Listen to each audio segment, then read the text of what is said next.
praktikum kali ini kita akan praktikum dengan judul isoterm absorpsi. Nah, bahan-bahan yang akan dibutuhkan yang pertama adalah NaOH 1M, CH3COH 1M, arang aktif, dan tadi ada indikator PP. Pada praktikum ini nanti akan dilakukan dua praktikum ya. Yang pertama adalah menentukan konsentrasi ataupun berat dari CH3COOH sebelum diabsorpsi dan sesudah diabsorpsi. Jadi nanti ada dua kali, yang satunya tanpa absorpsi, yang satunya lagi dengan absorpsi menggunakan arang aktif.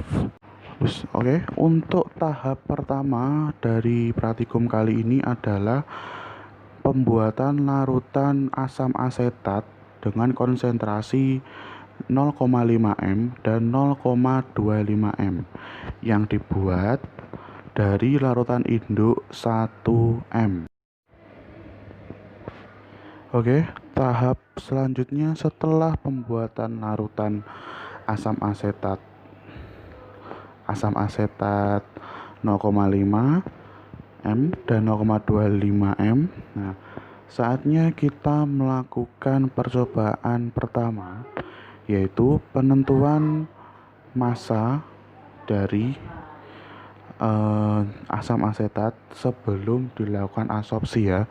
Seperti yang sudah saya katakan tadi di awal, ada dua percobaan, sebelum absorpsi dan setelah absorpsi. Nah, untuk tahap pertama, yang pertama yang dilakukan adalah mempersiapkan 6 Erlenmeyer ukuran 100 ml yang sudah diberi label. Labelnya yang pertama 1M, 0,5 dan 0,25 m. Masing-masing konsentrasi diambil dua data atau duplo ya. Nah, masing-masing Erlenmeyer nanti diisi dengan volume asam asetatnya masing-masing konsentrasi ya, sebanyak 10 mili. Sebanyak 10 mili.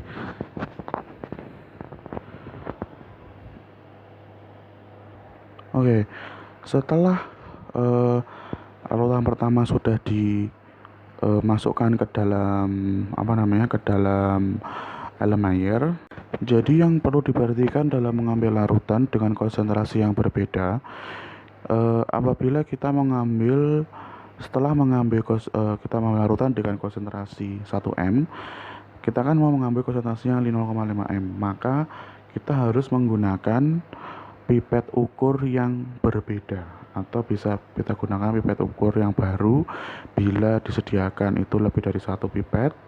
Apabila hanya disediakan satu pipet, maka kalian harus membilasnya menggunakan aquades yang pertama, lalu dibuang aquadesnya, dilewatkan. Lalu yang selanjutnya kita bilas pipetnya dengan larutan yang akan kita ambil. Kita ambil dulu larutannya sampai angka 0, baru kita buang yang sudah di dalam pipet itu, baru kita bisa mengambil untuk yang akan kita gunakan untuk titrasi. Nah, begitu. Supaya apa? Supaya tidak terjadi kontaminasi pada saat pengambilan larutan tersebut.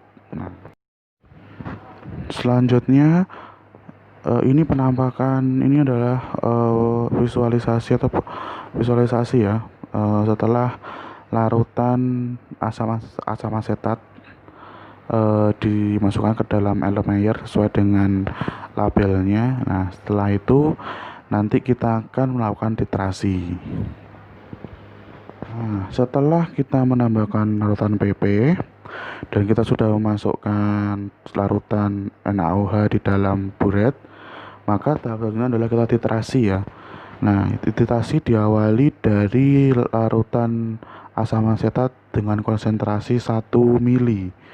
Nah, kita lihat itu sudah dilakukan titrasi. Awalnya asam asetat itu tidak berwarna. Nanti kalau sudah tepat pada titik akhir titrasinya akan berubah warna menjadi warna ungu, tepatnya warna ungu. Tapi kalau terlalu pekat atau berlebihan dalam penambahan NaOH-nya, maka warnanya menjadi menjadi merah muda. Nah, kita lihat sudah mulai berubah warna, tapi masih belum ini sudah warnanya sudah muncul, sudah berubah warna ya. Nah, yang awalnya tadi tidak berwarna menjadi warna ungu. Nah, kita lanjut untuk yang larutan yang kedua, 1M. Yang kedua ya, 1M. Nah, jangan lupa ya, sebelum yang melanjutkan yang kedua, kita catat dulu volumenya yang kita volume NaOH yang kita gunakan itu berapa mili. Kita catat, lalu nanti kita rata-rata dibagi 2. Nanti rata-rata itu yang kita gunakan untuk dalam analisis datanya.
Logi.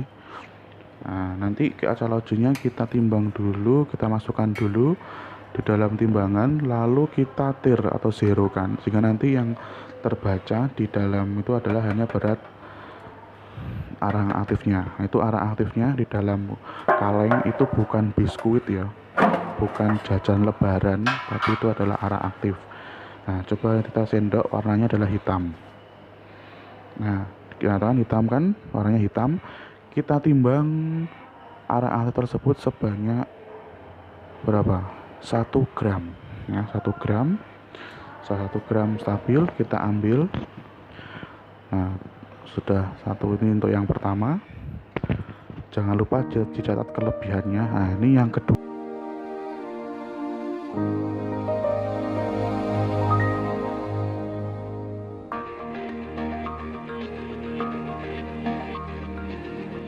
Oke, setelah ditimbang arang aktif tadi, kita masukkan arang yang kita timbang tadi ke dalam Erlenmeyer yang sudah diisi oleh larutan asam asetat dengan konsentrasi 1M, 0,5 dan 0,25 M. Dimasukkan masing-masingnya, sehingga tadi 3 kali kan ya, betulkan masing-masingnya arang aktifnya. Nah, itu pertama dimasukkan dulu, terus kita ambil sumbat karet yang warnanya hitam itu.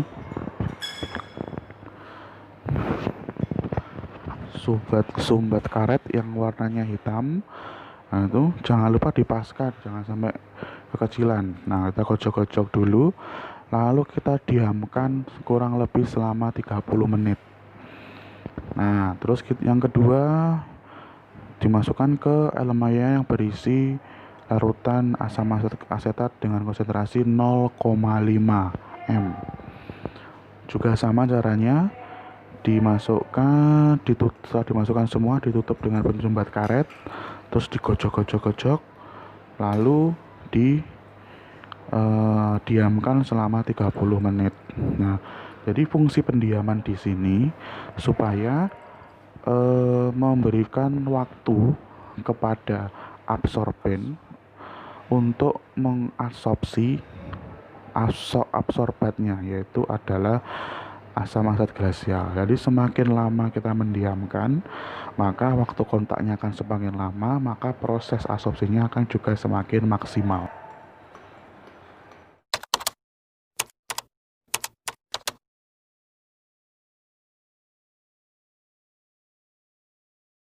Oke, setelah tadi didiamkan kurang lebih 30 menit dan sudah disiapkan di situ corong gelas dan sudah dilengkapi dengan penyaring biasa, kata saring biasa. Waktunya kita menyaring ya. Kita mulai dari yang pertama dulu. Nah, disiapkan pertama pengaduk kaca. Nah, di sini kita menggunakan metode penyaringan gravitasi ya. Nah, itu nanti yang kita ambil adalah filtratnya, bukan arang aktifnya. Nah, kita menggunakan metode penyaringan dengan bantuan pengaduk kaca atau disebut dengan metode dekantasi. Nah, metode ini digunakan supaya pada saat menyaring kita tidak langsung memenuhi corong gelasnya. Nanti kemungkinan kalau seperti itu akan tumpah dan kemungkinan besar arang aktifnya juga akan ikut masuk ke dalam filtratnya lagi, sehingga nanti ditemui hitam-hitam di elemen air bawahnya. Nah itu. Nah, setelah selesai disaring, didiamkan sampai penyaringannya berlangsung sempurna atau sudah tidak ada yang netes lagi. Selanjutnya kita lanjutkan yang kedua, yaitu yang 0,5 m disaring sama menggunakan metode dekantasi, yaitu melewatkan larutan di pengaduk kaca, sehingga nanti tidak langsung memenuhi corong gelasnya. Nah, setelah selesai didiamkan lagi sampai tidak ada yang menetes. Oke. Baru kalau sudah tidak ada yang menetes lagi, nanti sambil menunggu proses filtrasinya selesai, kita siapkan lagi 6 Erlenmeyer ukuran 100 ml. Yang jangan lupa dilabeli ya. I'm just to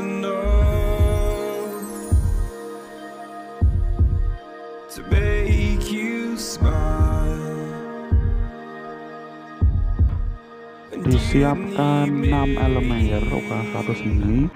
Nah, kita filtrasinya sudah. Nah, yang kita lakukan sekarang adalah preparasi untuk titrasi praktikum yang kedua, yaitu penentuan massa dari asam asetat setelah absorpsi. Nah, nanti filtratnya itu dimasukkan ke dalam Erlenmeyer ukuran 100 ml dengan volume masing-masing elemennya itu adalah 10 ml. Berarti caranya itu mirip atau sama ya dengan yang praktikum yang pertama. Cuma bedanya adalah filtratnya itu adalah hasil dari absorpsi ya. Yang pertama dia adalah hasil langsung dari larutannya tanpa ada penambahan arang aktif. Oke, nanti sama untuk yang konsentrasi 0,5 juga 2 Erlenmeyer. Masing-masing Erlenmeyer itu diisi dengan 10 ml asam asetat hasil dari absorpsi. Nah, itu disiapkan untuk yang keduanya juga disiapkan. Oh ya, sekali lagi, untuk apabila kita ingin mengambil larutan dengan konsentrasi yang berbeda, kita harus menggunakan pipet ukur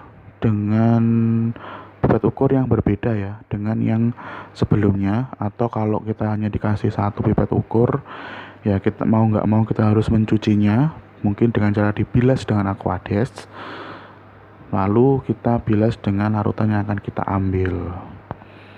Nah, itu untuk yang kedua sudah dimasukkan dengan konsentrasi 0,5, disingkirkan dulu, disisihkan dulu. Nah, ini yang terakhir dengan konsentrasi 0,25 m, disiapkan lagi 2 Erlenmeyer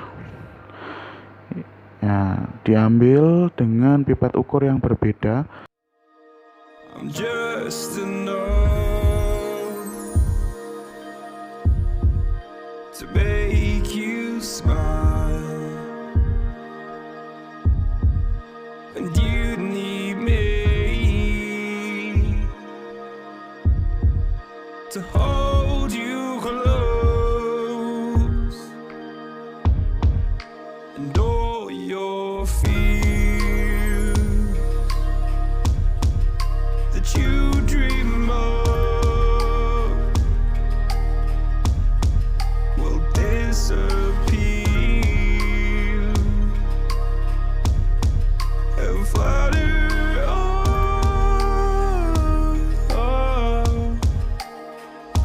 Whoa, hold on just a little. We'll meet right here in the middle ground is where we'll stand. Let go of the brittle, 'cause you'll find life is a riddle that we're not meant to understand. But I'm so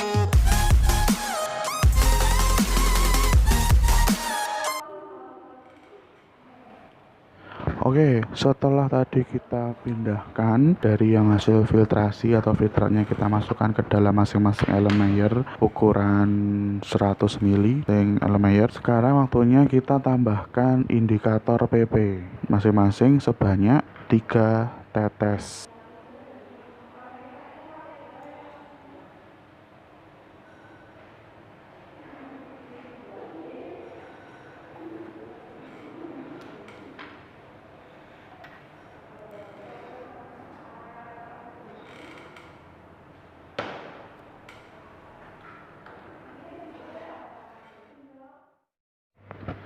Oke, setelah kita tambahkan indikator PP untuk masing-masing Erlenmeyernya, nah kita langsung melakukan titrasi. Kita awali dari yang 1M dulu. Nah, perubahannya masih ingat ya, perubahannya itu dari yang tidak berwarna menjadi merah muda atau tepatnya itu ungu ya, ungu muda itu. Lihat apakah volumenya sama. Volume NaOH-nya sama yang dibutuhkan untuk titrasi pada sebelum dan sesudah.